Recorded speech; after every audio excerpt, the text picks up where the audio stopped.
Peace be with you. Friends, for this week, I'm going to preach on our second reading. I don't do that all that often, but it's very powerful today. It's from Paul's second letter to Timothy. Scholars are divided about whether Paul himself actually wrote this letter. It was kind of customary in the ancient world sometimes to write something and then claim, a famous person as the author. And there's evidence on both sides of this. I've always been persuaded that Paul did indeed write it. At any rate, it's filled with Paul's spirit. It's written from prison. Paul spent a lot of time in prison. As I've said before, when you declared the lordship of Jesus in the ancient world, you were not just trading in bland spiritual speech. You were making a subversive claim because Caesar was Lord. You're claiming, no, not Caesar, but Jesus is Lord. You're upsetting all the social political conventions of the time. Therefore, it's not surprising that Paul spent a lot of time in prison. From prison, he writes to Timothy, and there's something very charming because Timothy is a much younger man, and there's something of a mentor-mentee, master-disciple relationship between Paul and Timothy.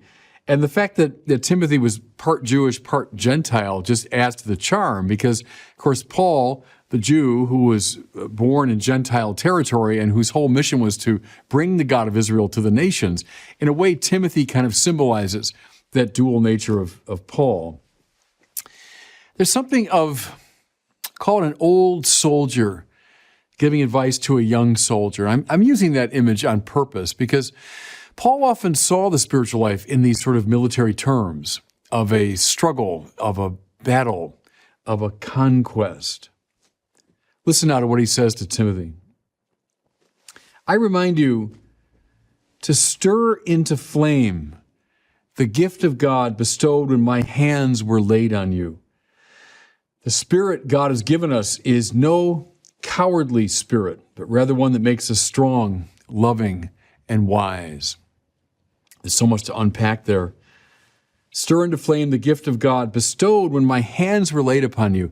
As I record these words, just a few weeks ago, I had the enormous privilege as a bishop to ordain young men to the priesthood, and it's done through this gesture of the laying on of hands. And I've had the privilege of doing that now a number of times, and whenever I have, in my mind, I go right back to these earliest days. This was the gesture by which the power of ordination was passed on. So Paul reminds Timothy of when he ordained him. And then he tells him, the spirit that you should stir into flame is no cowardly spirit. This is soldier to soldier. The implication is there's going to be something of a battle. You've got to have courage to face down the enemies you will face down. You got to be able to stand strong. But know something, please. It's no cowardly spirit, but makes us strong, loving, and wise. He's not telling Timothy he should be a soldier in the ordinary sense. He's not telling him to attach his courage to the weapons of the world. No, rather to wisdom and to love. And there you've got the gospel, everybody. When one stands courageously with wisdom, with love, with all the gifts of the Holy Spirit, then one is able to face down the powers of the world. When we try to fight them on their own terms, we try to conquer evil with evil, we make no progress toward the kingdom of God. But when this courageous spirit is stirred up and coupled with wisdom and love, now we make a difference. Now we move toward the kingdom. Now, with that in mind, and this, especially that phrase that we have received no cowardly spirit, can I rehearse for you the story of Father Jerzy Papawuszko? Now, maybe not a household name, but he should be. One of the great heroes, really, of the 20th century. Father Jerzy distinguished himself in the early years of the 1980s during the solidarity struggle in Poland. When he was a seminarian, he was not a star. Sometimes you see a guy in the seminary and say, boy, he's got gifts of, mind and compassion and pastoral skill, and boy, that guy's going to really make a mark. Well, Father Jerzy wasn't like that in the seminary, frankly. He was known as quiet and prayerful, but a little bit unsure of himself, a little on the mousy side. Probably nobody in the seminary would have chosen him for great things. After his ordination, he becomes an associate pastor in a parish in Gdansk.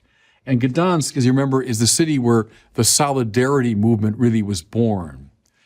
So I remember those times very well. I was a young guy, I was about 20 years old, when, largely under the inspiration of John Paul II, who had come to Poland in 1979, stood there in Victory Square in Warsaw, and there in the presence of the Polish government, and implicitly behind them the whole Soviet government.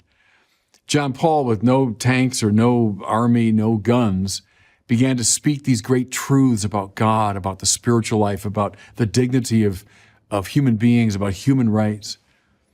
Remember, the people began to chant, "We want God, we want God, we want God."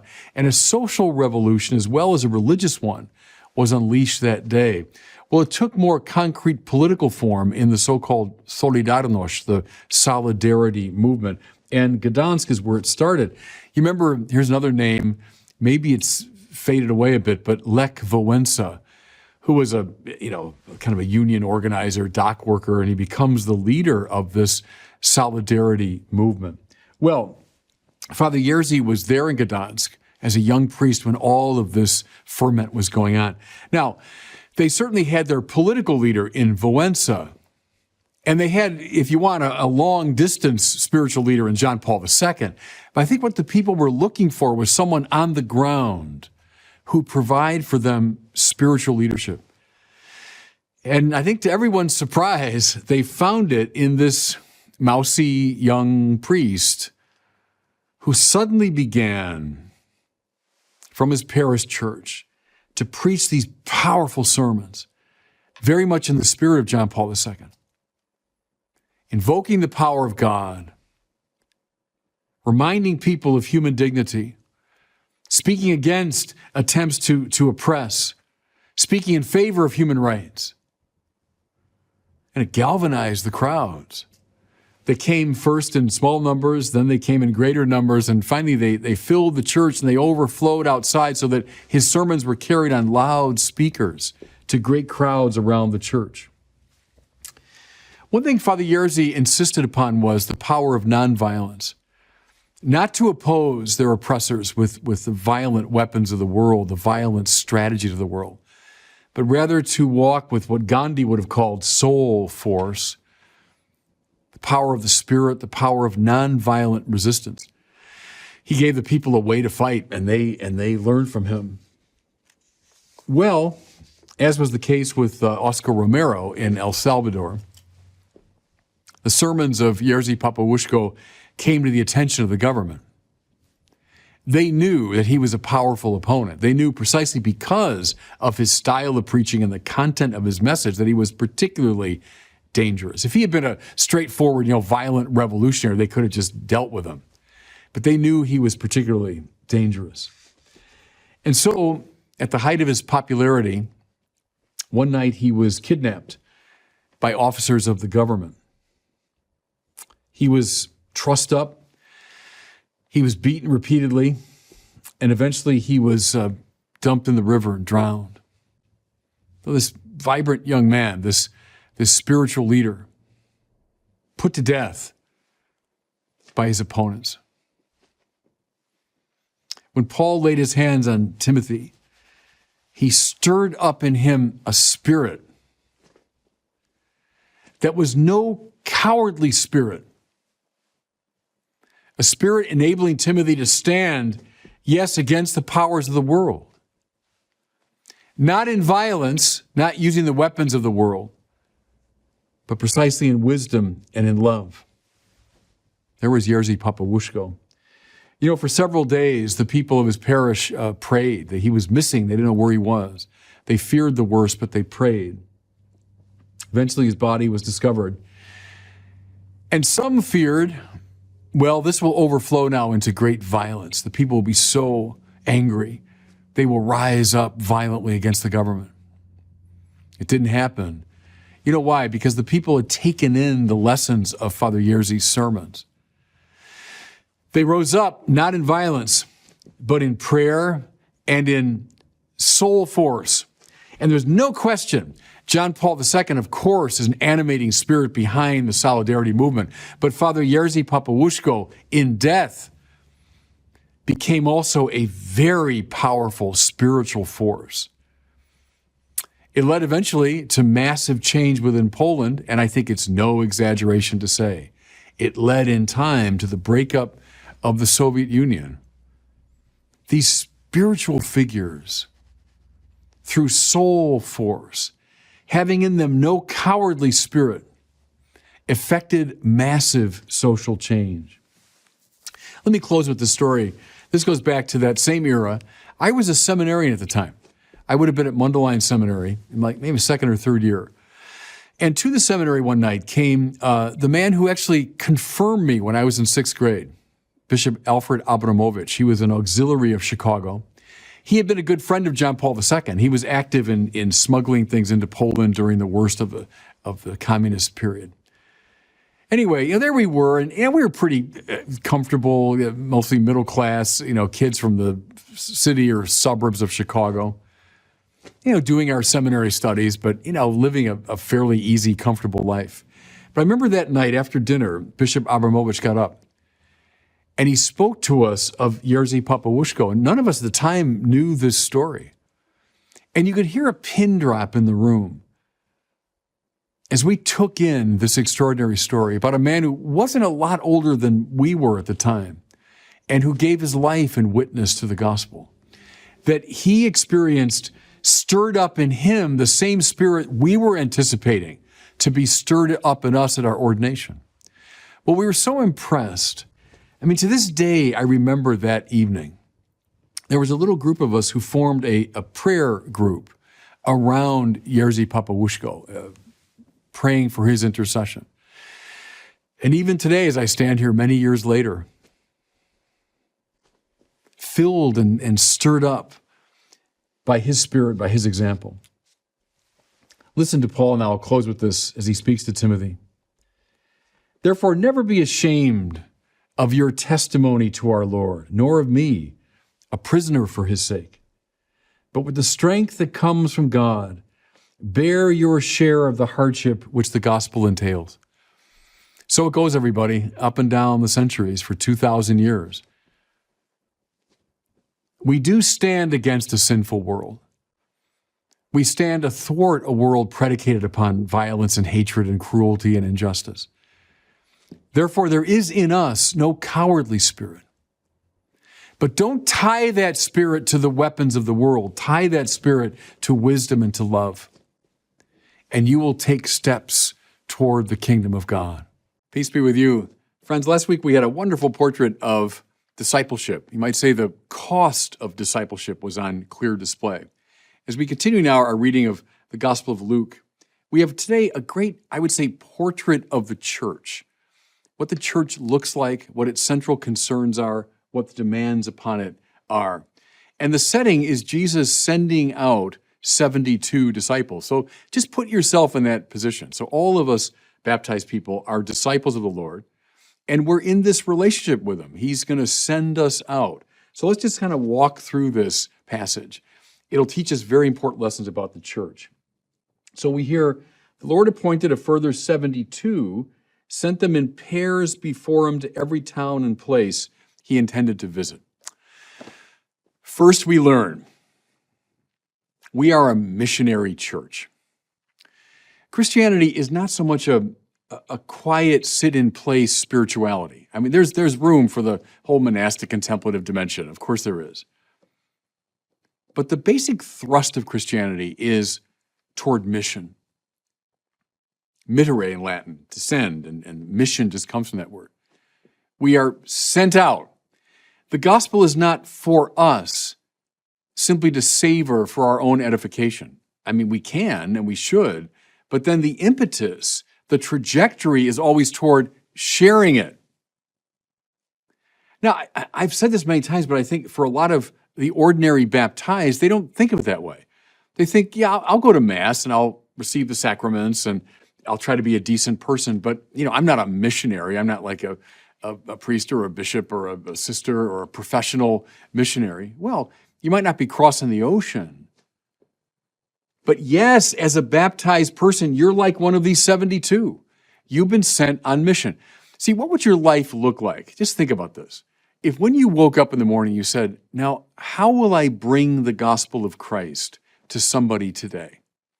It might not be through, the most eloquent preaching or through high theological debate or something like that. It can be as simple as an act of love, an act of kindness, telling someone about Christ, a parent to a child, a friend to a friend, a coworker to a coworker. But how would your life change if you every morning felt, yes, I'm like one of these 72 who've been sent out on mission? I love the fact he sends them in pairs. It's very important. We do this work in relation to others. There's something I think repugnant to Christianity and the idea of a single person doing his or her work. There's a marvelous movie with Robert Duvall called The Apostle. It came out, I don't know, maybe 25 years ago now. Really good movie about this complex, conflicted man who was a preacher, but also a deeply flawed human being. And he does a lot of good things, but one of the signs that all is not well with him is he essentially baptizes himself and then sets out alone on what he construes to be his mission. That's repugnant to the gospel. Jesus sends them, the 72, but then he sends them 2 by 2 to have a companion in this work, someone with whom you can talk, someone who can see what you're doing and correct you, give you feedback, insight, someone with whom you can pray, someone with whom you can share bread, with whom you can laugh and cry. It's exceptionally important in the spiritual life. We don't do this alone. So think, everybody, not just on the grand scale, but your ordinary missionary work, with coworkers and with family and with friends and so on, that you're not doing it alone. You're not just on your own, but you're always in communion with someone else doing the same work. Just think of so many people across the ages. Benedict and Chrysostom, Jerome, Francis and Clare, Dominic, Mother Teresa, Ignatius. They all drew to themselves people. They might have begun, think of Ignatius beginning in that cave at Manresa, was kind of on his own, but for his great apostolic work, he gathered to himself this society of Jesus. Mother Teresa indeed started off more or less on her own, but very quickly, former students came to her and her order grew and grew. Same with Francis. He begins in a kind of solitary attitude, but then very shortly, people come to him. The Lord sends us out 2 by 2 to do his work. Okay, let's keep listening to the Lord. The harvest is rich, but the workers are few. Therefore, ask the harvest master to send workers to his harvest. It's funny, everybody, but this is it's an occupational hazard in a way of spiritual people, religious people, is we start to think this is our project. So we get into it, whatever your work is, of teaching or catechizing or missionary work, evangelization work, caring for the poor, whatever it is. You start to think, this is my program, and I'm going to come up with my plans, and we'll have our meetings, and we'll determine what we're going to do. Okay in itself, but in the Bible, everybody, nothing great ever happens apart from prayer. Let me just say that again. Nothing great ever happens apart from prayer. Yes, plans and projects and all that, fine. But if and only if it is sustained by, animated by, backed up by prayer, ask the harvest master. I know this sounds maybe overly obvious, but even in pious parish settings with good, dedicated religious people, if you ask the simple question, well, have you prayed about this? Before your meeting, before your strategizing session, before you launch your program, did you pray about this? Did you ask the Lord of the harvest? I might have told you before this story, but I've always been impressed by it. The great Billy Graham, the evangelical preacher, always sent a team ahead of him a year in advance of one of his crusades in a great city. he'd send the team not to do logistical work, but to pray. Their whole job was to pray for the success of the mission. That's good. Ask the harvest master. So whatever you're doing in the church, pray, pray, pray. Okay, let's keep listening to our Lord. Do not carry a walking staff or traveling bag. Wear no sandals and greet no one along the way. There's just something about poverty and simplicity of life that makes you a more effective evangelist and missionary. Now, I say, look, a lot of my work is in evangelization. I say this, with a certain self-reproach. I mean, we're all sinners. I'm a sinner. But those who live a simple life, a life of poverty, I think have a greater efficaciousness when it comes to proclaiming the gospel. He has been so good here as Pope Francis, reminding us of this fact. I remember this was 2015. I'd just been named a bishop, and we were all in Washington, and the Pope was coming to visit. And so all the bishops were standing out on the front steps of St. Matthew Cathedral in Washington. And there's all these limousines and big fancy cars because politicians were there and so on. And then up comes this little dumpy car, and it was almost comical, like a clown car. And up it comes, and out of it comes the Pope. And to this day, that's many years ago, I remember the power of that symbolism.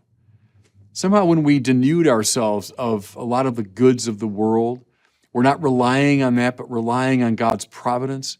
Somehow, we have a more effective evangelical power. So don't carry a walking staff or traveling bag. Wear no sandals. Strip yourself of some of the accoutrement of life, and you might find yourself relying more on God's providence. Now, notice a kind of flip side to that. The very next thing the Lord says, stay in the one house, eating and drinking what they have, for the laborer is worth his wage. So, yeah, poverty and simplicity of life, absolutely. But is there an obligation on the part of believers to support those who do the explicit work of the church? Those who are the preachers and the celebrators of the liturgy, and those who are caring for the poor in a formal way. Is the church on for supporting them? And I think the answer clearly is yes. The worker's worth his wage. Do we, now I'm speaking broadly, do we as a church really support the people who are involved most directly in the work of ministry and evangelization and care for the poor? Do we see this as kind of an extraneous thing? We might, throw a few dollars in the collection plate once in a while. Or do we see it as a basic work of justice? What we owe to those who are doing in a very explicit way the work of the church. So, yeah, poverty, simplicity of life, absolutely, but also the obligation of all the believers to support those who are doing this work. I know from many years of leadership in the church, we'd have nothing in terms of parishes, hospitals, schools, seminaries, institutions, were it not for the extraordinary generosity of lay people. Good, responding, I think, precisely to this, that the worker is worth his wage. Good, thank God for those generous people. Okay, just a few more. What should the minister do when he gets to the city? Jesus says, cure the sick there. Very interesting. Was Jesus a healer? Absolutely. One of the most basic things we know about him is that he healed the sick. He was called a soter. That's in the Greek of the New Testament. It means healer. Read Philip Jenkins. He does these marvelous books on the church in the developing countries. So we tend to read things through the Western lens all the time. But look at the church, especially in Africa. What does Jenkins notice? That the churches all have healing services. Not extraneous, not like, once every 6 months and a few people come. No, it's essential to the life of the church is that people come to be cured. Yeah, good. Have we lost confidence in that? Jesus said, go cure the sick. Now, healing takes place at many levels, of course, intellectual and spiritual and psychological, and the church does all of that. It's involved in healing, but I think also even in the most kind of direct way. Do we take that seriously? Or do we think, that's for, ages gone by? I don't know. He tells the 72, cure the sick where you go. And the church is still a source of that healing. How about one more? The second great task after curing the sick, Jesus says, is proclaim that the reign of God is at hand. Well, there's the central theme of his own preaching. When he first appeared in the hills of Galilee, that was what was on his lips, the reign of God. What does it mean? Oceans of ink have been spilled trying to explain the kingdom of God. Can I say this maybe? Jesus himself is the kingdom of God. That means he's the coming together of divinity and humanity. He's what a properly ordered humanity in relation to the infinitely loving God looks like. And therefore, the world that he opens up, that's the kingdom of God. Love and peace and forgiveness and nonviolence. Love especially of one's enemies. Think of the world in all of its manifestations of cruelty and hatred and injustice and violence and scapegoating and all of that. That's the kingdom of the world. Jesus, in his own person, is the reign of God. He's the kingdom of God. So what do we do as a church? We proclaim him. We announce him. We offer him to the world. And it's a challenge to the earthly kingdom that dominates our thinking and our behavior. Okay, so there you got it. Go back to Luke chapter 10, review this gospel, fellow baptized people, and you'll see step by step what the church ought to look like, what the church ought to do. And God bless you.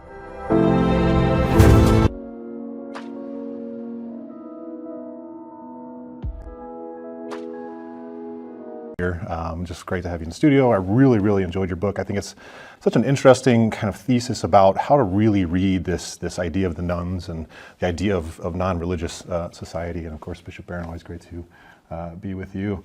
I thought maybe we could kind of just start the conversation by the idea of the thesis. You know, are we truly a secular society? Has religion really exited in the way that we understand it? Sure. Well, without spoiling too much of the book, my answer is a sort of resoundingly no. And one of the reasons I wanted to write Strange Rites is to counter this notion that we live in whether we want to call it a secular age or a non-religious age or a godless age or any one of these ways of talking about the contemporary religious landscape that takes too seriously a piece of data which is, I think, significant, but often misinterpreted, and that's about religious affiliations. So when the idea that America is a sort of, and this is when the idea that contemporary America is a kind of secular environment, the same few statistics are trotted out about give or take a quarter of Americans say that they're religiously unaffiliated. The rise of the NONES, nuns, is another word that's often used. And that number, percentage does go up to about 36% among younger millennials and members of Generation Z. So based purely on these numbers, it's understandable to say, all right, are we looking at a group of people, particularly young people, that are moving away from religion? And the answer is kind of sort of yes and no. That what we're looking at is a decline in religious affiliation, in what the box you tick on a form is, but what we're not necessarily seeing is a move away from spirituality. What we're rather seeing is different ways of talking about religious and spiritual identity, and there's sort of two elements to that. And the first is that, of course, many of these people who see themselves as moving away from organized religion or institutional religion don't necessarily move away from belief in God or the divine more broadly. About 72% of self-declared religiously unaffiliated people say they do believe in some sort of higher power, and about 17% say they believe in the God of the Bible. I believe that's how the polling question puts it. So you have this group of people that do indeed have some kind of faith, perhaps even a faith that in some regards is similar to more orthodox understandings of religion, and yet don't belong to religious institution.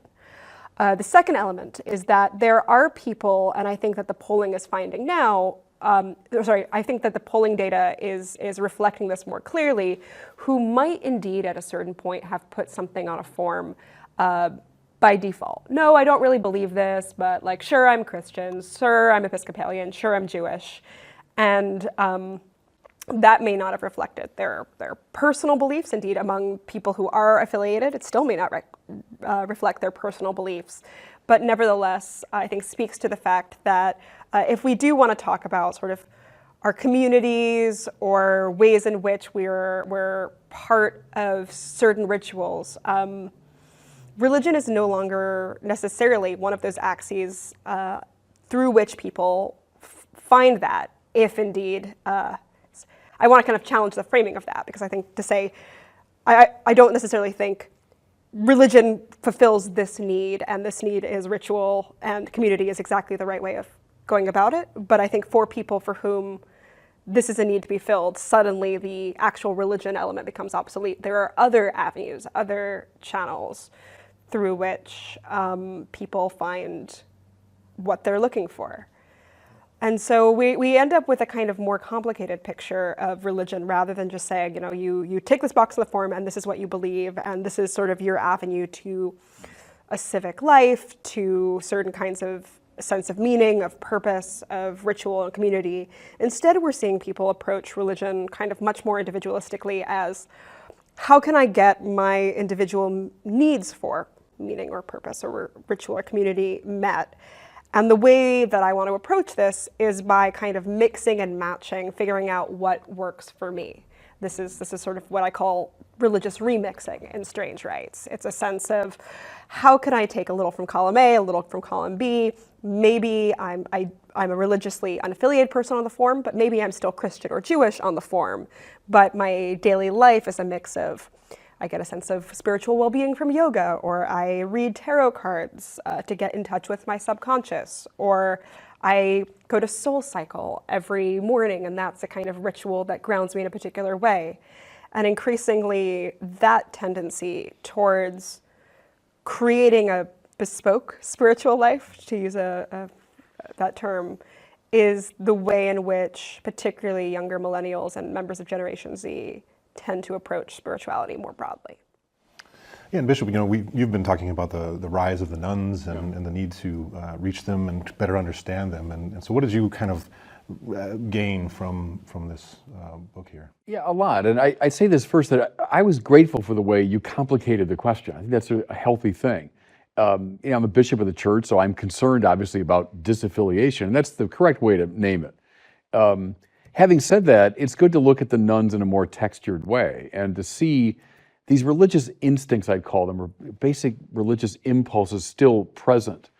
Now, we're left in a way with a kind of farrago of beliefs and practices, and some seem a little crazy, some seem halfway there, some seem fairly close to classical religion. And so the question I'm left with is, well, how do you decide? Is there any room for like real religious argument? Or are we left simply with, I got my point of view, you got your point of view, let's tolerate each other? So the question of truth kept striking me during the book. I'm glad that we complicate the discussion, and I'm glad we have something we can really appeal to. So a lot of religious leaders will say, oh gosh, the young people, they just hate religion, or they're just drifting away. Well, as you say, yes and no. And the good news about their not drifting away is we can find an avenue. We can find something we can hook onto, we can appeal to. So that, I think, is super important for religious leaders. I thought a lot too about Augustine, his distinction between religio and vera religio. I mean, so there's religion, and whether it's Augustine or Schleiermacher, there's these fundamental religious instincts, we'll call them. And they're real, they're part of our makeup. But then Augustine says there's true religion. There's the religion that, I would say, based upon revelation and speaks it focuses the religious impulse appropriately. How do we get at that? Because your book is so good at showing this sort of jungle of, complexity and all these different approaches, and this appeals to you and that appeals to you. But can we ever come to like Lonergan's moment of judgment? So there's all kinds of interesting things out there, but which one is at least relatively right? So that I kept coming back to that question of truth, of vera religio versus just religio. And is there any way in our present context that we can even have that conversation about religious truth? So anyway, that's what Many things struck me, but that was a key question. I think perhaps it's the area I'm most pessimistic about when I look at these kind of what I call new religions. And I think that there is much to be, I don't necessarily critique them all equally, nor do I think that they're sort of all completely wrong. But I think that the one thing that is most difficult when, especially like coming from it as a Christian myself or as any kind of realist, is there really is no space for truth claims. And that's not just because we live in a pluralistic world and it's difficult to talk about truth in, while still having some sort of common ground. I think it's because a lot of, if there are implicit metaphysical assumptions made in a lot of these movements, they're about the primacy of the self and the self's ability to apprehend the divine or truth that are so I call them intuitionalist in my book, but they're so wedded in the sense that the self is the only authority that they're kind of allergic to truth claims in a particular way. And in my book, I talk about the kind of historical genealogy of a lot of these contemporary movements. I see them as rooted particularly in romantic and transcendentalist philosophies of the 19th century. More importantly, I see them rooted in something called New Thought, which is the sort of 19th century The Secret self-help movement, but the kind of underlying argument is sort of if you positive thinking will bring you wealth, or positive thinking will bring you health, and if you just manifest it, it will come. And I think that implicitly these ideas of there being this kind of energy out there in the world that you can get in touch with by looking inward, by focusing on your own desires, whether it's the energy of a soul cycle class or it's manifesting the increasingly sort of popular action you can take, that's sort of the social media phenomenon of I'm just going to manifest this and make this true. The metaphysics of it are look within yourself, focus on your desires, and the universe out there kind of, it doesn't necessarily conform to it exactly, but your desires are the surest avenue to whatever's out there in such a way that I think trying to make truth claims, especially truth claims that don't feel good or feel right, is very difficult to do because you're kind of tripping over the fact that there is an implicit individualist metaphysic already there. So it's not, maybe the right way to put it is not necessarily that it's impossible to make truth claims, but that there's this one truth claim already implicit that with which other, often more orthodox ways of talking about God or ethics or really anything else are incompatible. And I think that's something that is often overlooked when we talk about these new religions, and there's so many different kinds, and it's a very varied landscape, which it is. But I do think that this is as close as you can find to a kind of unifying narrative in all of them. No, I think that's right. And the thing about truth claims, though, is, willy-nilly we make them.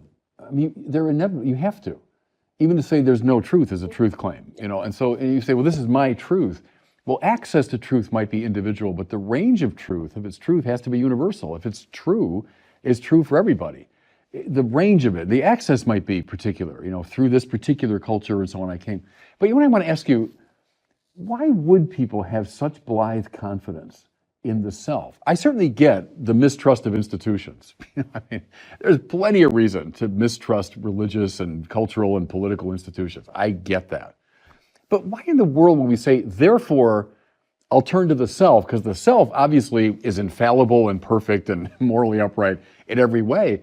Heck, I don't trust myself, that what I come up with, my own ideas, my own intuitions, I subject them, I hope, to criticism, and I'm very skeptical of them. What gives people such a blithe confidence that the self is the proper generator of truth and meaning?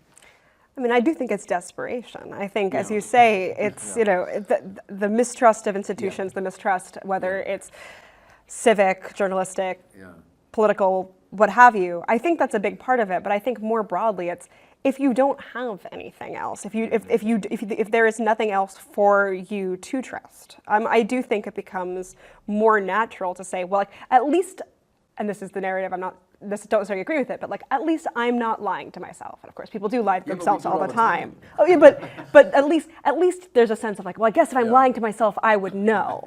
But I think that there is an implicit dogma in a lot of this talk of the self, which is that the self, the true self, the authentic self, and I'm sort of putting air quotes around a lot of these words, is in some way infallible, pure, perfect, as close to God or the divine as you can get. And the thing that warps the self in a lot of these tellings or a lot of these narratives is other people, is the outside world, is society. There's a sort of strong kind of post-Emerson fear of society in there, where suddenly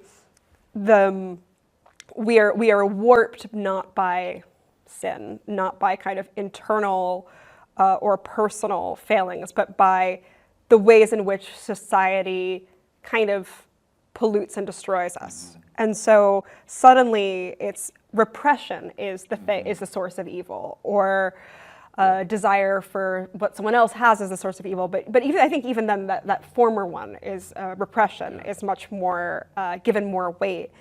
And so the narrative is less, well, you can trust yourself as you are right now, and more, the more that you can cast off those elements of society that make you less authentically you, the things that repress you, the things that warp you, the pressures of other people, the bonds of family or even community, the more you can get in touch with who you really are, the more reliable you can be. It's intensely interesting to me, all this stuff, because the claim that there's some kind of me, there's a real me or real self in there that's somehow independent of institution and culture and family and so on, is a complete illusion. I mean, all those things are fallen. I'd agree with that. I'm fallen, so is everything else in the world. But there's no I apart from all of that. I mean, I'm so conditioned by it. Even the fact that we're all speaking the English language now means that we're intensely conditioned by a whole received culture and manner of thinking and so on. You know, people say Descartes discovering the cogito. Yeah, but he spoke Latin to discover it, you know, and that his discovery was conditioned in many ways by the structure of the Latin language. So that's my point about there's something so, to me, illusory and sort of quasi-Gnostic about that. There's the real me buried in here someplace, and I can just be freed from it. Or it's like Rousseau, you know, there's the poor, primitive kind of savage me, and then it's all these terrible societal things. But heck, the society from day one is always already conditioning me. And it's not to say the society's great. It's not. It's fallen. We're all fallen, you know, individually and collectively. So I find that really interesting. It's a revival of an old idea that this pure, pristine self can be discovered apart from institutions and so on, and then can become the criterion for meaning and value. Heck, I would never want to give my little self that much authority, you know? That's what I find intriguing here. Something that I think is quite specific about this particular iteration, rather than, I don't know, maybe I have a softer spot for the Rousseau iteration, even as I disagree with it. But the thing that I find most troubling is the way in which this contemporary authentic self is increasingly identified with desire, or like what we want. And I'm not sort of limiting that to sexual desire or acquisitive desire or any particular object of that desire.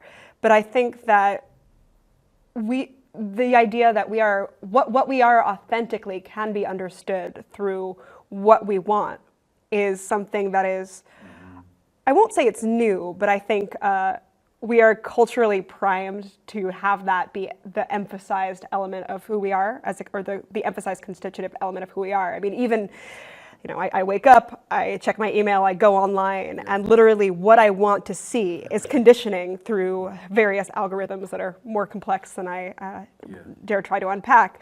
What I see, what is offered to me, is just a physical, or at least a sort of digital manifestation of what I want. And I think that when we talk about authenticity, particularly in these sort of spaces or communities, whether it's talking about, you know, finding your real self or your best self through, I keep going back to Soul Cycle, I don't make them mad at me, through any exercise boutique fitness class, the narrative becomes this kind of slightly weird double movement, because it's both become authentic, who you really are, in a way that suggests a kind of natural primal state, but also at the same time, the narrative is one of self-making, of work on the self, of optimizing, and a certain kind of self-creation that I would argue the narrative is kind of you are who you want to be, and who you want to be is defined by what you want more broadly. And that double movement where the self is both a kind of innate, authentic thing to be always trusted, and yet also a commodity to be cultivated and burnished in a certain way and paid attention to. And for me, it's that sort of slightly uncanny and perhaps slightly oxymoronic double movement that makes me even more worried and I think even more critical, because simultaneously we are focusing purely on our desire, but also kind of not even able to access, even if there were some kind of authentic state. Clearly, whatever we're doing is not getting us anywhere near that. Yeah, two things. One, I'd be very interested to hear the term selfishness is maybe not the right term. So because I think part of it is if you're reacting against something that has failed you, whether it's an institution or your own family, or, I mean, religious communities are not very good at community these days, and so they're finding these rituals and communities and meaning in other ways. So oftentimes I hear the narrative that they're being selfish by doing these things, but how would you explain that narrative? I'm wary of that language in part because I think if you're in a position to be kind of desperate enough to fall upon yourself, you've kind of already been deeply failed. I mean, I think it does make complete sense that, and I'm going to say this of myself, like if I didn't think I could trust anything, anybody, any community, any belief system, I probably would make that inward turn. Would it be selfish? Sure, but I don't necessarily like that language because it seems to kind of put more moral weight on the individual in the system, that they're just sort of deciding to do this because, I don't know, it's too hard to live a good communal life, which I don't think is what you're saying, but I worry that that's what the language of selfishness often implies. I think of it more as a kind of treating the self as a certain kind of fortress, that there's a retreat into the self, a retreat from the promise of community, the promise of embodiment, of being embedded within a world in which we are not self-makers or self-creators. Suddenly, that sort of inward retreat becomes a defensive posture rather than a kind of existential refusal of the good. That said, I do think selfishness as a quality that is fostered often in the language of self-care, it's often sort of prettied up, is actually, I think, increasingly understood as a virtue, and that's something different and something I do want to critique. Yeah, I think also I immediately think of Eliot talking about the kind of breaking of the wholeness of reality, that something broke, and now there's these little truths everywhere that people are seeking out, and I immediately also think, if I hear the terms authenticity or secular age, I think of Charles Taylor almost immediately. And I think that causes some individualism, that whenever that reality breaks, and we're all kind of seeking something and we can't trust institutions and these things, that it's going to occur. But I'd be interested to hear what you think about Charles Taylor's work and how that holds up today. You know, I thought of it too a lot, and you mentioned even that term, the secular age, which is his famous book, and I've talked a lot about the buffered self, his idea of a self that's cut off from any connection to the transcendent. And as I, went through this again, farrago of examples that you give, I think some would confirm his thesis. In other words, if you think the ultimate reference in my life is making a better society, let's say you're a social justice, person. Well, that's a secularist perspective. You're looking for meaning and purpose and all that within the confines of this world. Or you say it's just care of the self, it's making my body as healthy as possible. That's, I think, a secularist. But there are some of them that have at least the beginnings of, a reference to a real transcendent source of meaning and purpose, something beyond just our ordinary experience. And I think there are signs of it, there are indications of it. So it's a mix, I think. I want to go back for a second, too, to the institution individual thing. I thought a lot about Paul Tillich and just this natural play between what he calls dynamics and form. It's just the way all living things function. Without any dynamics or novelty and creativity, the animal will die or the plant will die. Without some formal structure, it will also collapse, And so that what life is a constant play between these two things.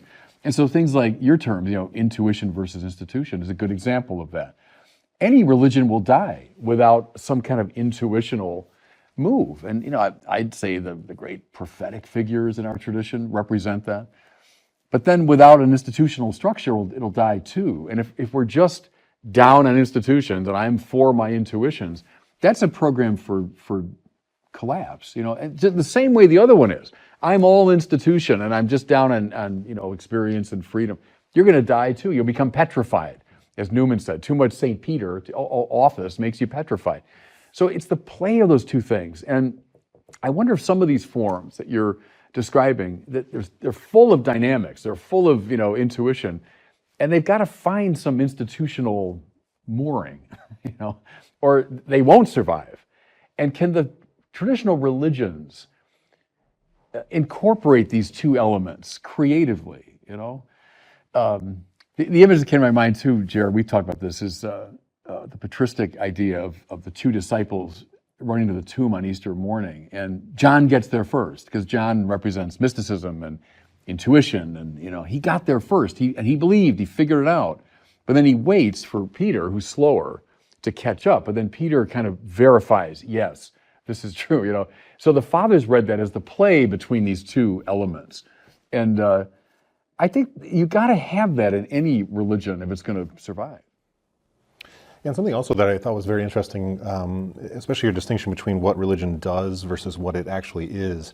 And there was a question I had, that when it comes to religions, going all the way back to the beginning with kind of the natural instinct towards religious desire, there's always this concern for the afterlife, of what's going to happen after we die. And something I didn't quite see in a lot of the kind of new religious experiences is any concern for that. Are you seeing that anywhere, or is that just something that's kind of on the back burner? I think it is on the back burner. I think by and large, if there are sort of eschatological visions, as there is in sort of social justice, they are earthly in nature. And I think that even people who are, let's say, spiritual in other ways, or might understand themselves as spiritual but not religious, say, are more reticent, perhaps, to speculate about an afterlife beyond something between there's nothing and it's a mystery. I think that there isn't a kind of programmatic account of what happens after we die. And I think that death itself does become kind of very bizarrely overlooked in these narratives, that even, have you lived your best life? Can you die feeling that you've achieved what you want to achieve? Substitutes for a sense in which either death or what comes after death might be part of what it is to be human, or to have a certain kind of totality of human experience. That's very interesting. I immediately think of some of the people I follow on Instagram, and most often it's, I don't want regrets on my deathbed. So I don't want to not have done things, but there's no talk of, but what about after? Another aspect that I just thought was fascinating was your indication that this is a uniquely American phenomenon. Maybe you could explain a little bit about that. Sure.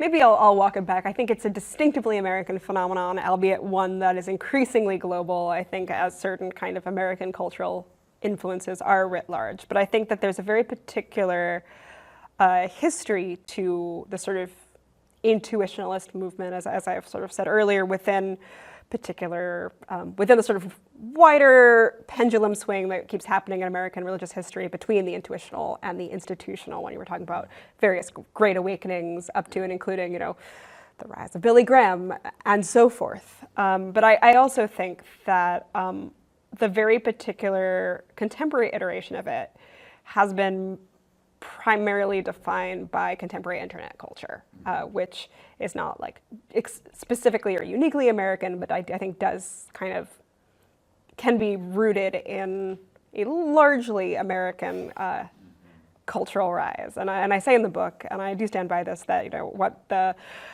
printed text was to, or what the printing press rather was to the Protestant Reformation, the internet is to this new religious landscape.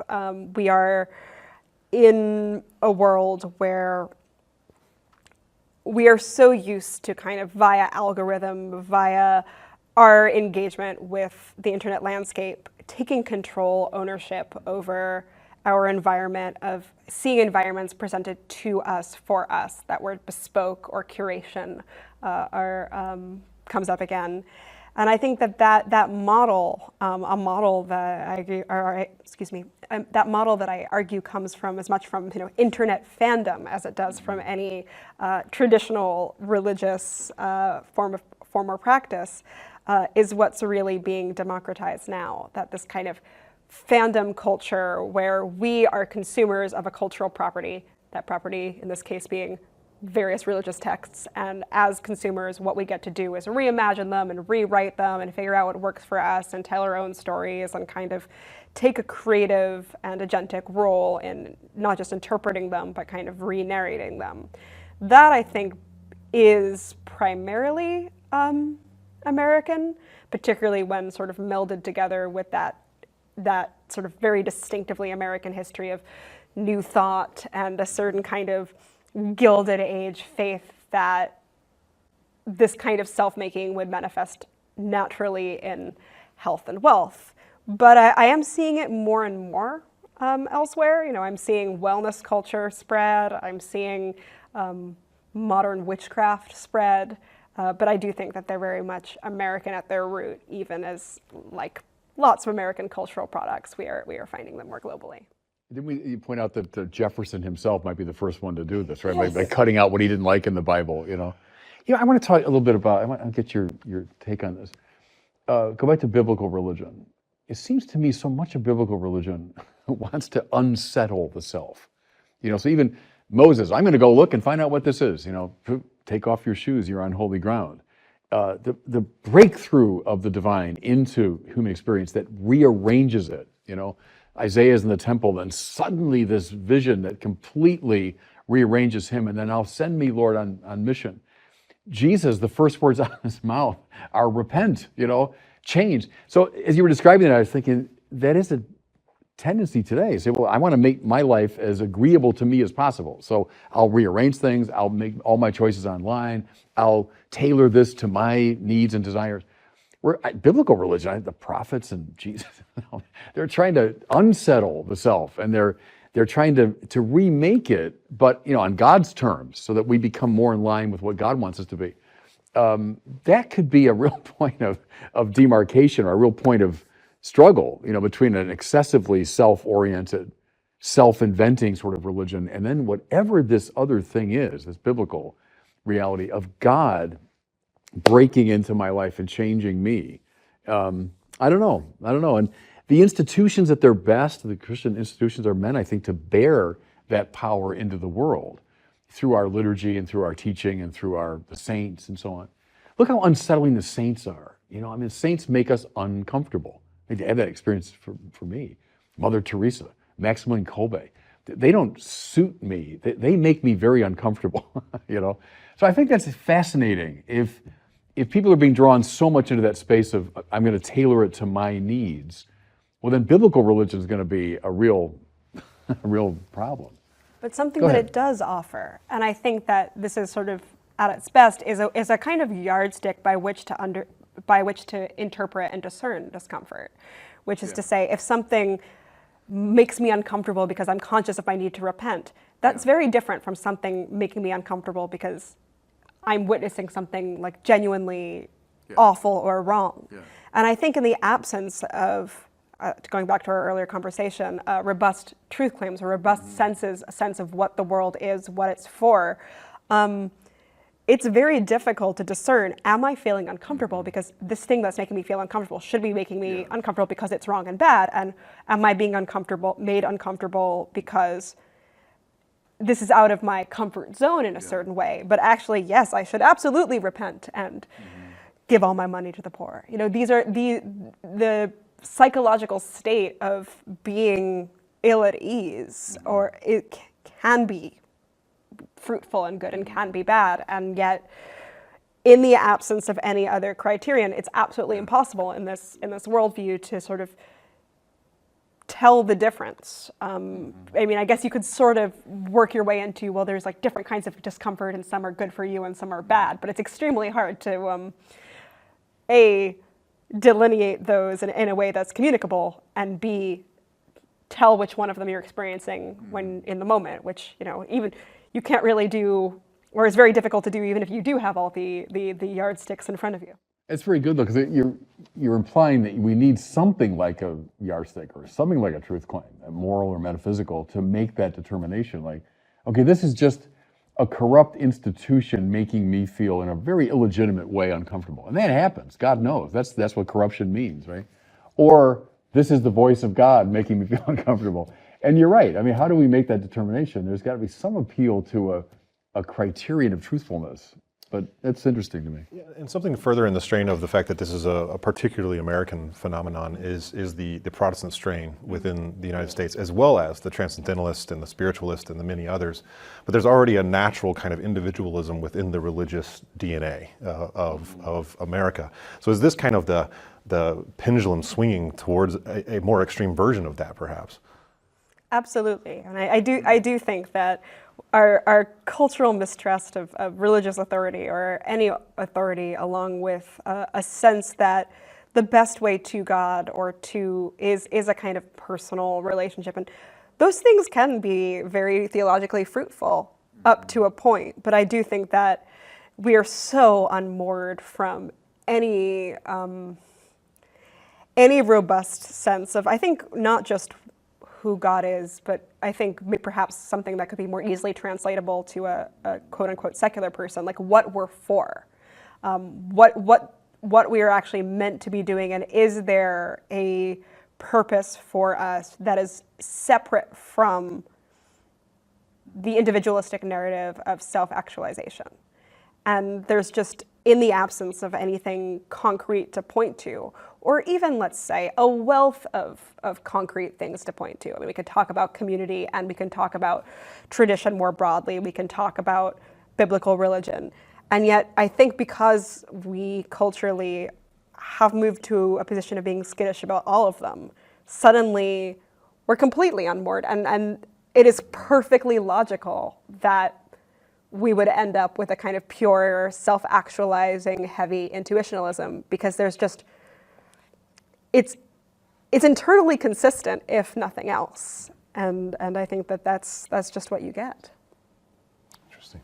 I also thought it was the kind of history of the more Gnostic or Transcendentalist or these others as kind of the strain of American religion. But I also was very interested to hear from you, Bishop Barron, about the influence of particularly Catholic immigration that comes along kind of right around a similar time where seances are occurring. You also have a huge immigration of Catholics, but they don't quite intertwine right away. They're still kind of like, we're Irish Catholics over here, and they're Anglo-Saxon Protestants over here. And so there was a what starts to occur? strong institutional identity when the immigrants first came, and that lasts up until the mid-20th century. Really, I think in the Catholic context, till Vatican II. And then, people like Andrew Greeley traced that sociologically as Catholics moved out of a more kind of ghetto perspective. But there was a real institutional strength, I think, in my parents' generation especially. And see, I would see that, God knows that institutional form was corrupt in different ways, but it also gave them extraordinary strength and kind of moral purpose and identity. After the council, I think we tended to drift more into the standard American view, which is the self-actualizing, individual. And it's a loss. And I'm not just singing the praises of institutionalism, but there was a loss. My parents' generation had that in a way that we don't anymore. They had a sense of its meaning and purpose, but it came not from the self. It came from, I would call it the great tradition that was mediated through the institutions that they participated in. And I mourn the loss of that. I mean, even as I sing the praises too of real intuitionalism and the prophetic and all of that, and the need to critique institutions when appropriate. But I'm not enthusiastic about, let's just go the other stream of pure intuitionalism. I think that's a dead end. It's the Tillich thing again. My parents had something from that institutional side that was very liberating to them. The re-enchantment of institutions and laws, I think, is a desideratum. I really do. And again, it's not to valorize them one-sidedly, but to re-enchant them, that they brought something of great value, and just the way the law frees us, as anyone who swings a golf club knows, that the more you internalize the tradition of the game, the better a player you become, the freer you become. And I wonder if all this hostility toward institutions it's debilitating, because we're not taking in anymore some of this, call it legal structure, that actually liberates the self, Those are the sort of meta questions that I keep coming back to. I'm always torn on that particular point, precisely because instinctively it is something that I think it is good for people, particularly to be in community, and the more kind of formal structures that kind of get people in the door, the more freedom you have within it. Like I think in terms of my own church, like my sort of neighborhood church is often a place where I can just sort of meet people of all kinds of different demographics that I wouldn't otherwise come into contact with. People in their 80s, for example, because I'm not meeting them in a quote unquote affinity-based setting. There is a structure there, and yet I think where I'm reticent is not wanting to frame particularly religious institutions, particularly churches, as a source of this need that we have, because I worry about that framing causing the church to compete with other sources of community and meaning. And I always go back then to a data point I quote in the book, and it's particularly about Protestants, but it's about who is most likely to become a kind of spiritual but not religious person, or to move away from affiliation. And often it's not people for whom religion was. I think I had a stereotype perhaps coming into the project that people with raised in very conservative or very religious homes would be people who would rebel and leave. And it's actually people who are raised in homes where you go for Christmas and Easter, like you show up, it's what you do, family values, but you're not actually talking about faith. That those are the people who tend to move away. And I think that my interpretation of this is that if you grew up kind of, all right, we're Christian, whatever, that just means something nice for the holidays, or that just means something nice about community. Suddenly, community can be gotten more conveniently, perhaps more desirably, from somewhere else. Perhaps you don't have to get up quite so early on a Sunday. Perhaps you can go and hang out with more of your friends, and so on and so forth. And so I'm wary, even as I instinctively appreciate, certainly in my own church and more broadly, the power of an institution to provide that structure. I think that what you said about the enchantment of institutions, for me, that enchantment has to be just that this is true. And I don't think that there's any other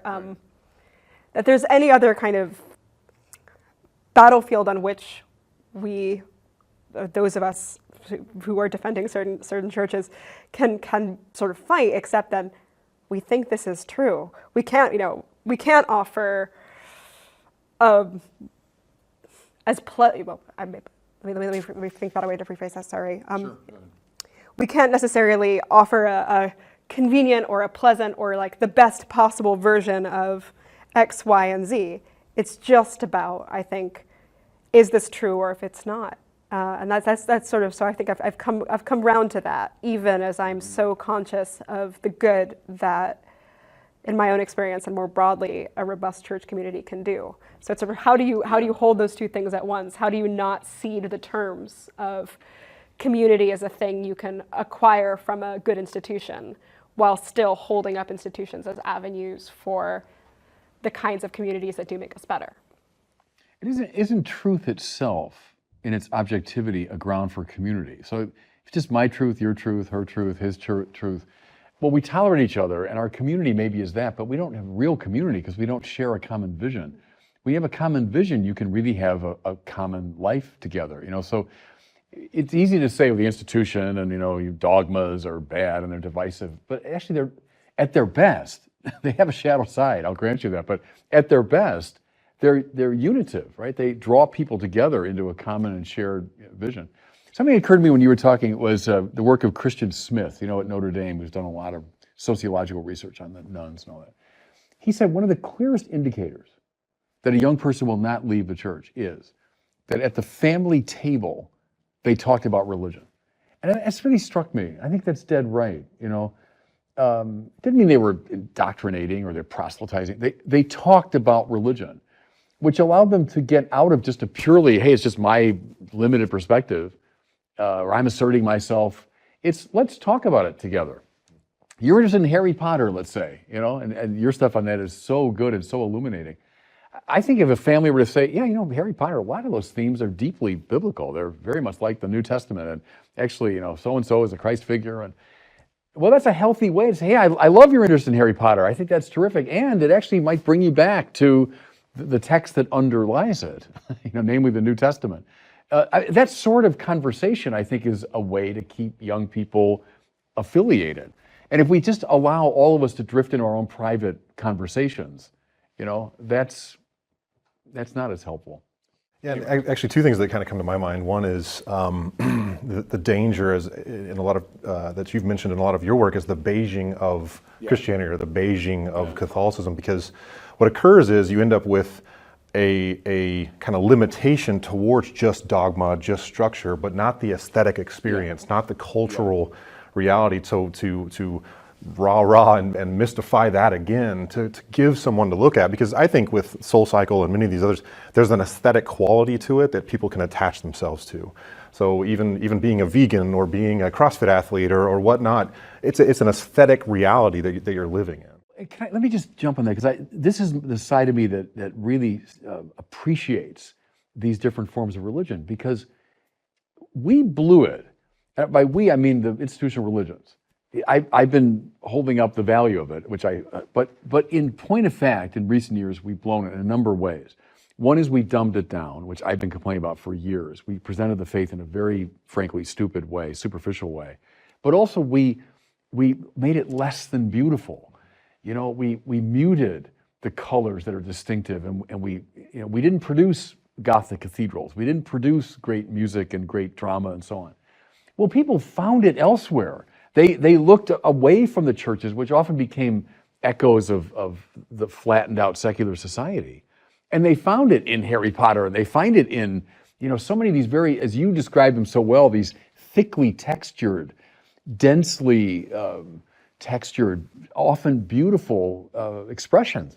And that's a judgment on us, that we Beijified our own operation, we dumbed down our own operation. Look at the Bible. I mean, if you draw people into the Bible, it will outdo Star Wars, it'll outdo Harry Potter, it'll in its weirdness and its strangeness and its glory and its weird characters, but we muted that. My generation, we didn't get the Bible. The Bible was turned into bromides about the moral life usually.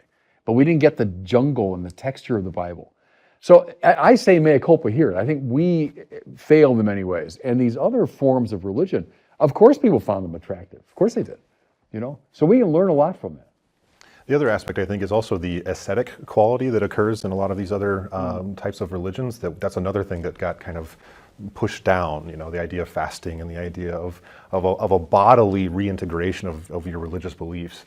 And so a lot of what happens, I immediately think of people who are paying money to experience the Navy SEALs BUDS program. I've talked to Navy SEALs that just thinks that's crazy, right?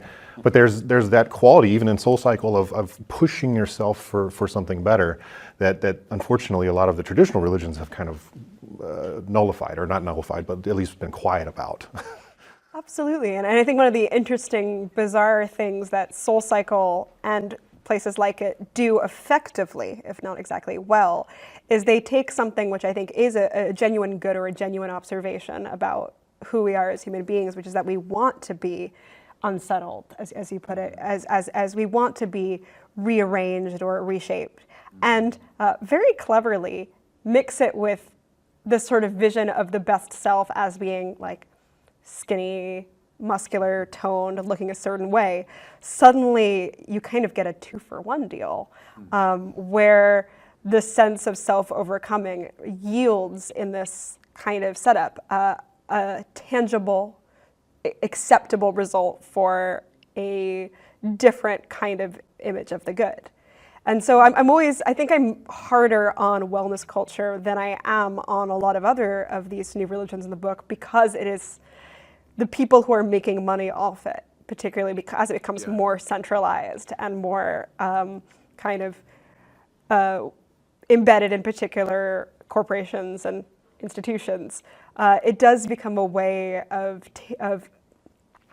like seeing the good and luring people in through the good, and then just completely changing its object to make it fully temporal. Because and I do think it means it's something very different to put your body through something for faith and to put your body through something if in the back of your mind you're thinking about how you're going to look on Instagram when you're done.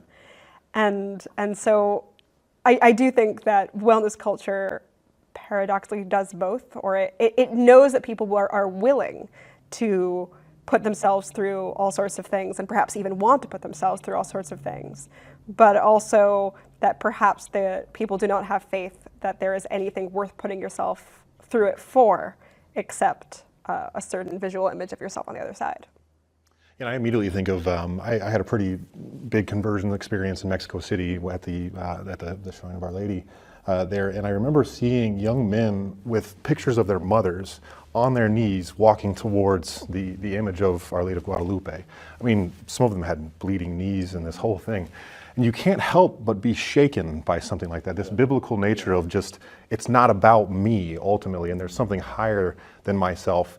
But along with that was another really interesting part of your book, in this kind of breakdown of the nuclear family and the idea that the social kind of pressure or the social acceptability of being religious or not.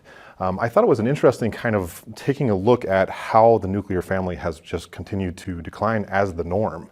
That when you don't experience that, to your point, when you don't experience that around the dinner table with your mother and father, and you have this sense of we're in this thing together and it's part of who I am as a Zimmer or whatever it might be, that there might be an easier route to just say, why should I associate myself with that? Yeah, I mean, I think the irony of all of this is that I'm someone who's found, at least, I also sort of had an adult conversion experience. I was raised kind of Christmassy and Eastery Episcopalian and became a regular Sunday Episcopalian, I suppose, in adulthood.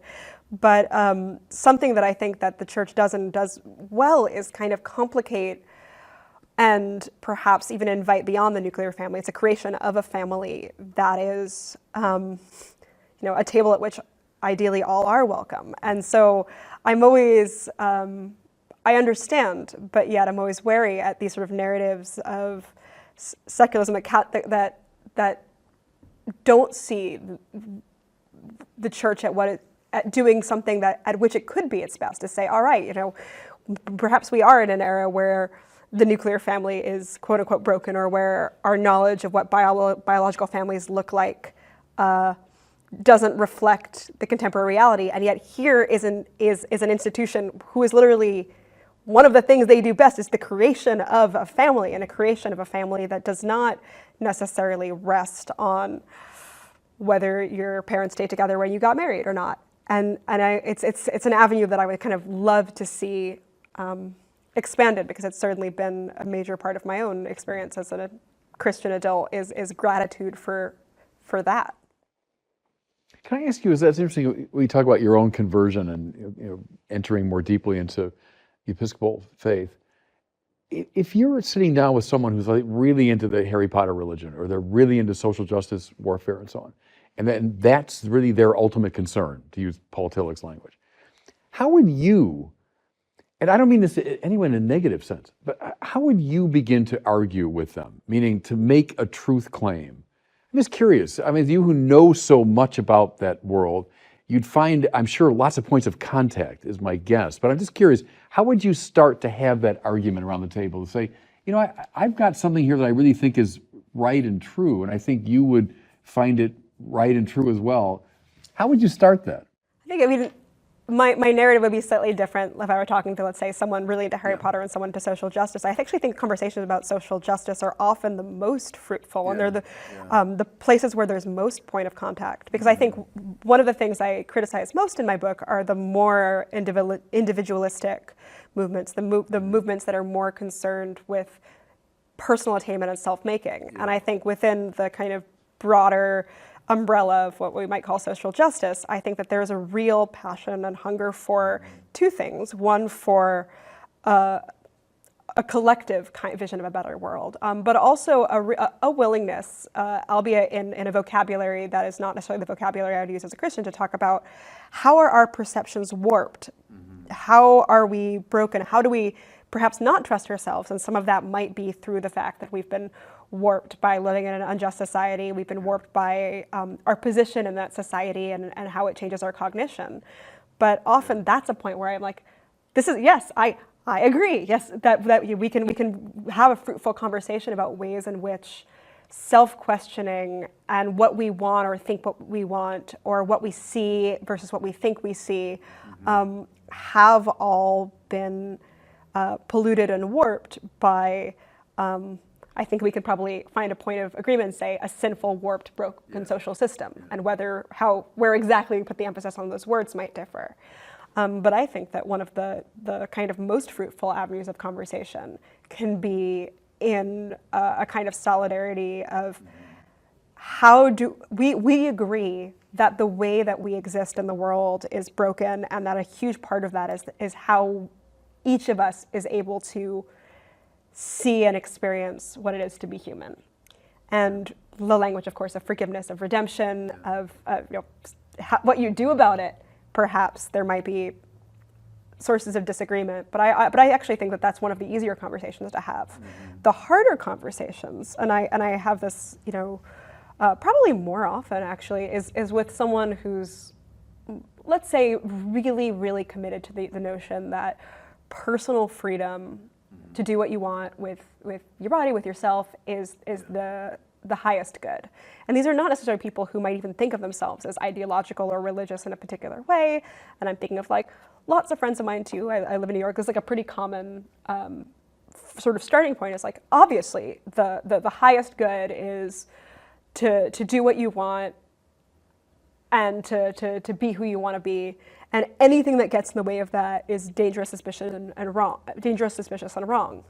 And those are the conversations where I often, even if I let's say agree on the outcome of an issue we're discussing, but don't necessarily agree on the premise, I do find it harder to kind of find a point of commonality there. I don't actually think freedom is the highest good. That doesn't mean that I'm an authoritarian that thinks that all liberty is bad, or whatever caricature they might have of that would be, but simply that I'm expressing dubiousness about that is often the most difficult starting point for any conversation. It's very close to my own instincts. I gave a talk to the bishops a couple years ago, sharing some of the stats about the unaffiliated, and then raising this issue of how would we both best approach them. And I said, look, the non-starter would be the church's sexual teaching. Young people hate it for the most part. I'm not commenting as truth or falsity. I'm just saying they don't like it. So I said to the bishops, I don't think beginning with those issues is the best way.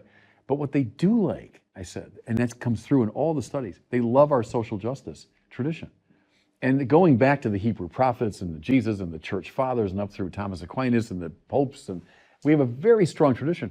And then I think of someone like Tom Holland, not the kid that plays Spider-Man, but the historian, who argues, I think, very persuasively that what we take often for granted as general truths, in fact, have come from this great biblical tradition, and care for the poor and the marginalized. Ancient Romans weren't that concerned about that. Ancient Greeks weren't that concerned about it. It came in through the Christian, window. And so I told the bishops, I think starting with our social justice tradition might be the best way to enter into that argument. So my instincts are close to yours there. Absolutely, and I do think that there are actually certain elements of, let's say, the church's sexual teaching that actually can be the source of fruitful conversations, which is to say, and there's a great book that just came out, Christine Emba's Rethinking Sex. My friend came out from Sentinel last month, and wonderful on this topic. But I think that, and I'm in New York. I have friends who probably are what someone might picture bohemian New York artists to be. And yet often a point of commonality when we talk about sex and sexual issues is a real discomfort with a kind of Tinderization and of sex, where even people who might have views that are not in accordance with the Catholic Church on, let's say, premarital sex are still saying, you know what is what's really awful? Feeling dehumanized. When people dehumanize one another, feeling like this is a sexual marketplace and I have to be a 10 to compete. And certain conversations that I've had, both with Christian friends, but also with people who are, would say, I don't agree with anything about the church says about sex, are very interested in and happy with talking about, hey, how can we not treat people like objects? How can we treat each other in the image as human beings made in the image and likeness of God? And I've actually found more points of commonality rather than fewer, and in a way that's made me kind of think, all right, these are conversations we can have, and this doesn't necessarily have to be something I never talk about with certain friends. And I think that it also expresses sort of the wisdom that Botilla and Maritain and many of them, that to start with anthropology, to start with what does it mean to be a human being, and to thrive as a human being, which is much of what these new religions are offering, of like, as a human being, you ought to be fit, you ought to be happy, you ought to be these things. So to start from that grounding where we can have a common basis to have these conversations with the desire of, I want you to be fully happy, I want you to thrive completely. That's a great place to start. I wanted to return a little bit to the fandom. I thought that's a very interesting kind of this like consumer creation or creator, is a very interesting thing, because I was thinking about how stories in the past, so going all the way back to the Iliad and all the way up to the Aeneid and many others, a lot of the inspiration that those stories were meant to give is, one, to inspire you to do great things, but in large part as a Greek or as a Roman, as participating in a larger story. And then the ultimate fulfillment of that, of course, is the gospel. This is the greatest possible theodrama that you can participate in. And so would you say that another part of what's occurring with either through Star Wars or these other kind of fandom ways of participating is a type of that, and perhaps that's another starting place for us to say, what you love here, it's even better over here? I've never seen a Marvel movie, so I can't comment specifically. But I think that yes and no, which is to say, I think stories of heroism more broadly, or like great stories in general, are of course great starting points to talk about the virtues and ideas underlying them. But my concern is, and I have not watched Marvel movies, other franchises, I think this is also true of, that because things are designed for fans in a particular way, the sort of media ecosystem is as much about, getting that meme on Twitter of that shocking moment, or having the kind of, I can't believe that happened hashtag, or having fans respond in a particular way.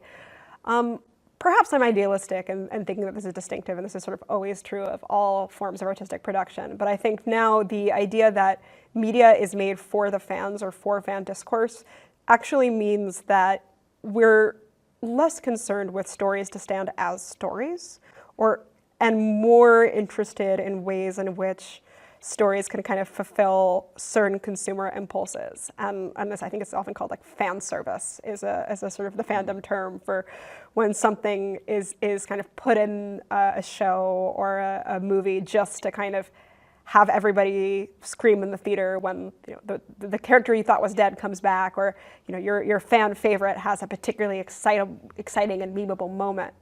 And I think then I'm actually much more wary of finding points of commonality by saying, yes, these stories are important, and these are stories about heroism in a particular way. Let's use this as an approach to talking about faith. Perhaps because I don't think I don't think art made in that way is particularly good, and I think it maybe even might take us away from the good. But maybe I'm just a snob about franchises more broadly.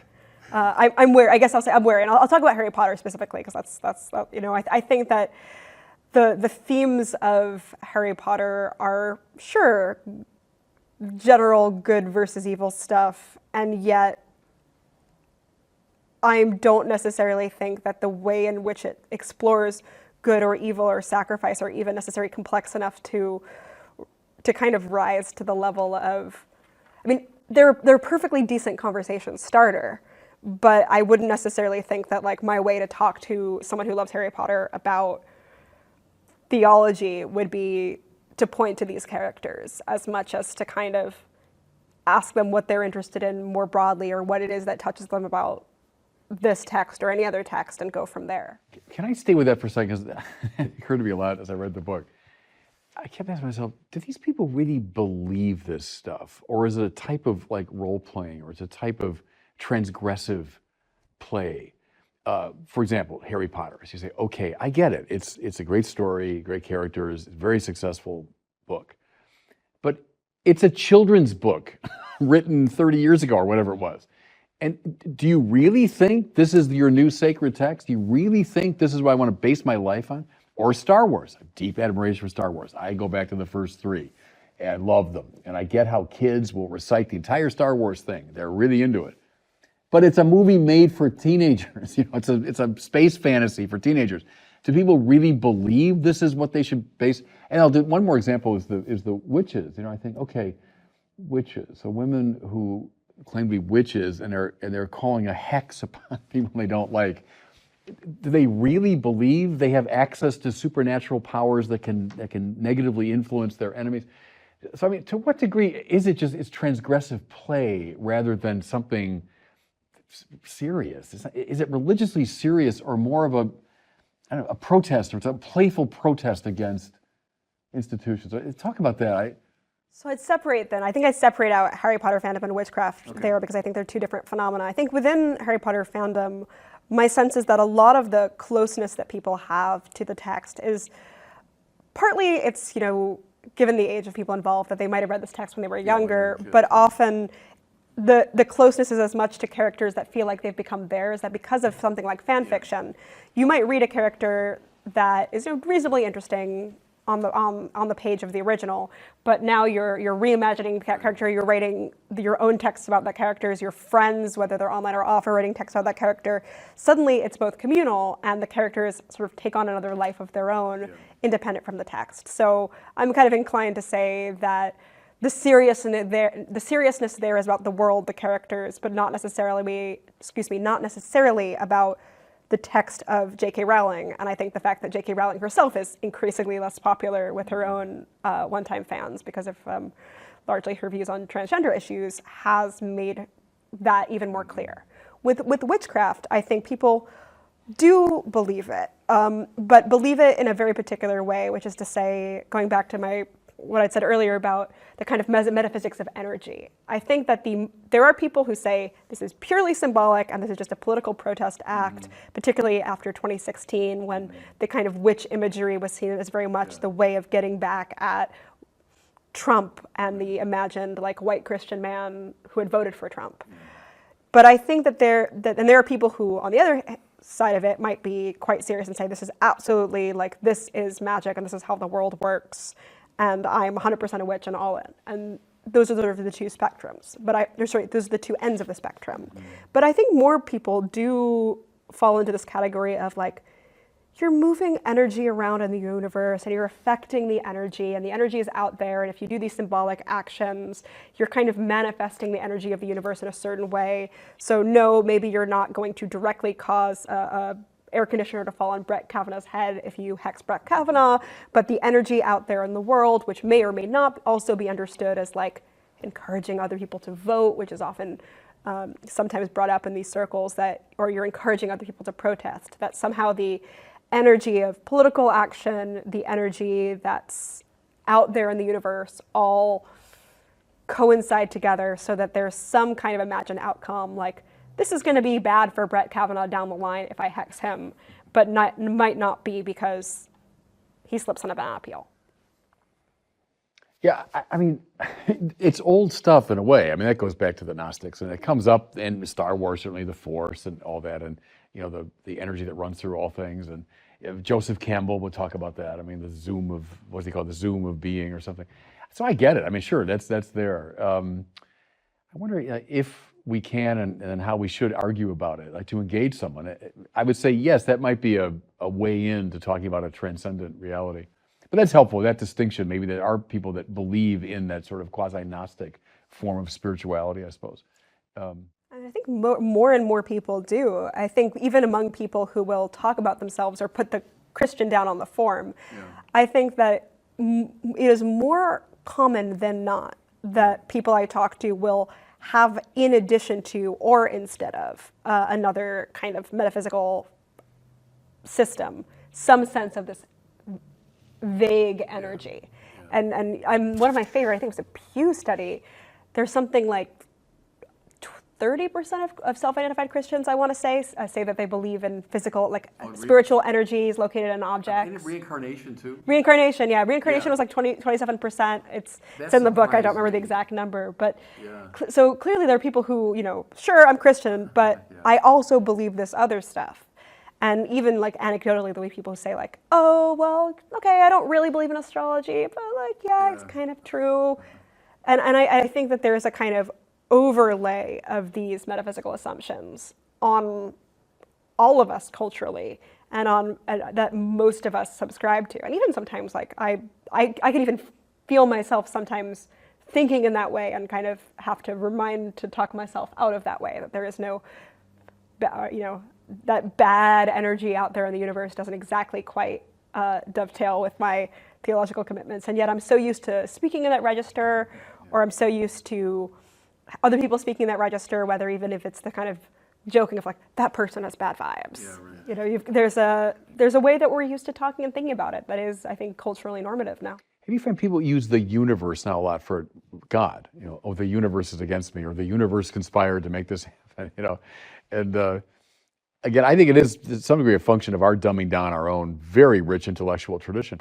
I was surprised in the Christian Smith surveys, the number of young Catholics who believe God is like a human being that lives in the sky. I mean, extraordinary that this thing you think, oh, they got rid of that with Santa Claus, but yet these are young adults who are saying, well, I mean, I don't think that's a reasonable, well, yes, thank you, it's not a reasonable view, but no serious Catholic holds it, but a lot of them held it.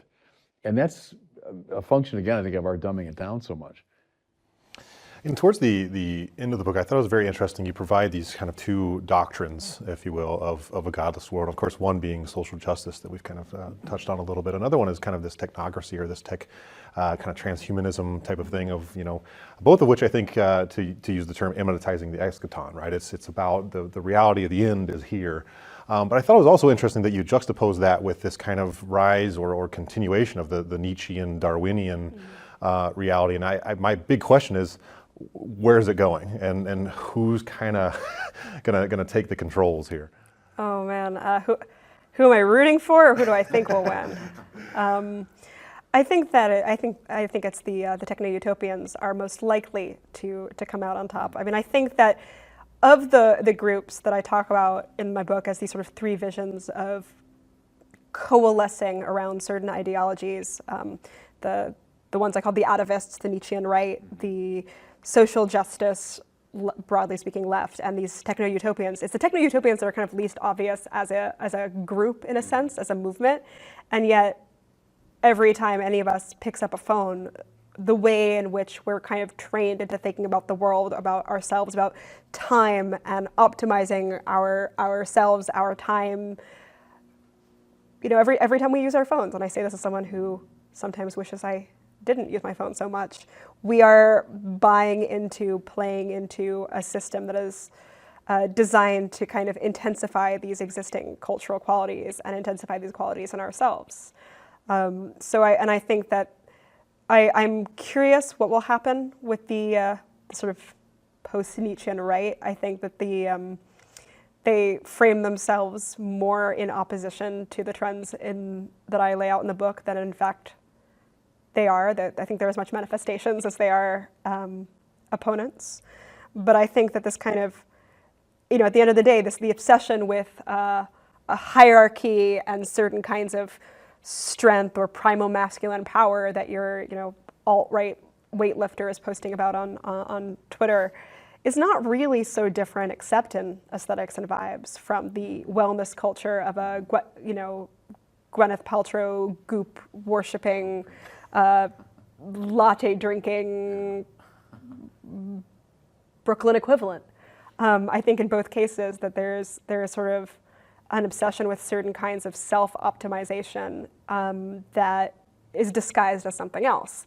And I think, again, that cult of self-optimization, the cult of I must be my best self on these kind of earthly axes involving career and appearance at the end of the day is the sort of secret ghost in the machine underlying all of these slightly more complicated mythos or slightly more complicated mythologies of restoration or return or liberation. At the end of the day, it's just about self-optimizing, and that is very much, I think, the techno-utopian drumbeat. Can I ask you about Nietzsche? Because in an earlier, last season, we had Jennifer Ratner Rosenhagen, who wrote a wonderful book called American Nietzsche. And I found myself just agreeing very much with the thesis that of all the 19th century philosophers, maybe he's the most influential on the contemporary scene. And what I find so intriguing, I want to get your reaction to this, is both left and right. It depends on what side of Nietzsche, because there is that kind of atavistic side of Nietzsche, and let's go back to the primal values and the Übermensch and all that stuff, and the kind of the proto-fascist kind of business. But the other side of Nietzsche is, we're beyond good and evil, and so it's up to it's the will to power, and you create yourself. And there you see the influence massively on people like Sartre and on Michel Foucault. And so there's Nietzsche confirming my intuition that he's the most influential figure, because both the extreme left and the extreme right claim him. I'm just curious your sense of Nietzsche there. I absolutely agree. I remember my first day in grad school, I think it was, that my professor was studying theology, of course, and then my professor got up and said, you all think you're here to worry about Richard Dawkins. Well, you're not. There's one person you really have to worry about, and it's Nietzsche. Oh, right, okay. But I do think that the one thing that kind of, that he makes a lot of really, really compelling arguments that without Christian truth claims, it's very hard to reject, which is to say, if I as a Christian were wrong about everything to do with Christianity, I would probably find myself drawn into and convinced by Nietzsche. Yeah.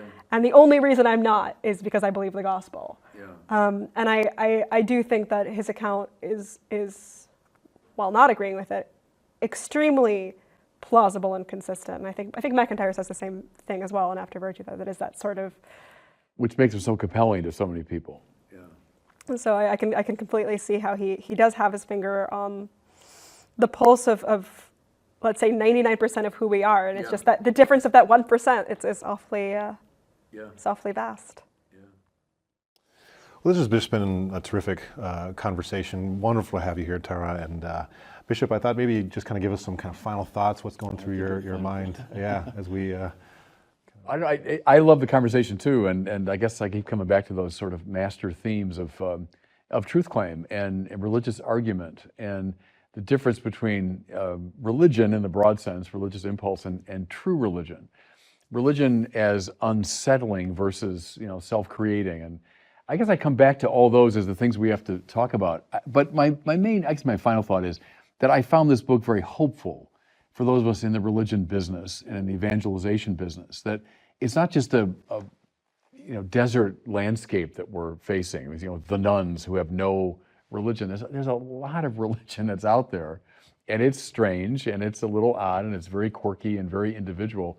But we got something to work with. We got some traction as we do our work of evangelization.